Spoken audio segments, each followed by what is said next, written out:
Perfect Doesn't Exist by Olivia Perez. I settled on my favorite spot to sleep on the windowsill as my owner pet me softly and said, "Sweet dreams, Phoenix." I let out a goofy smile. "Silly doggy," said my 4-year-old human friend. Her mother smiled.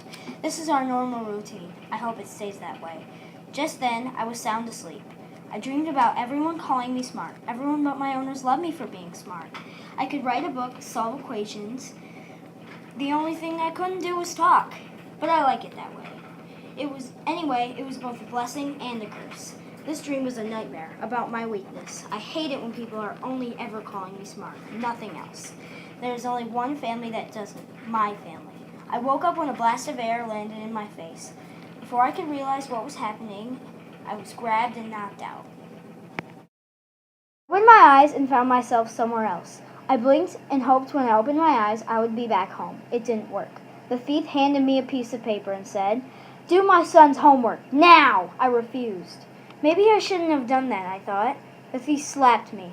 "Bad idea, bad idea!" I half shouted, half hoarse whispered.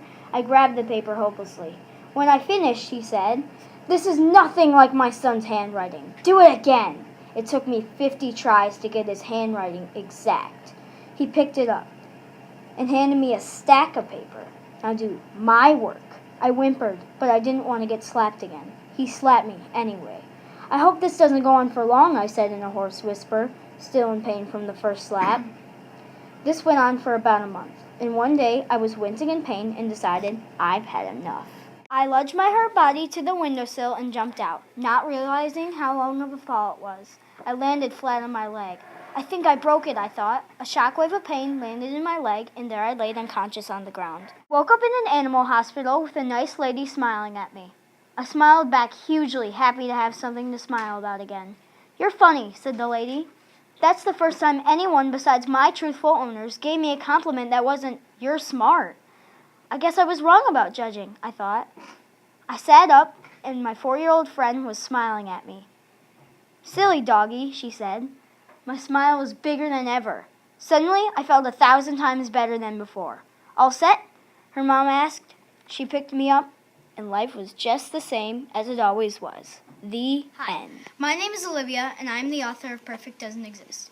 I chose to write this because I love dogs, and there are so many things that are imperfect about people, and I want them to realize that. I would like to thank my mom and dad for supporting me, Jessica and Christian for listening, and my teacher, Mr. Sharp, for giving me this assignment. I hope you enjoy the story.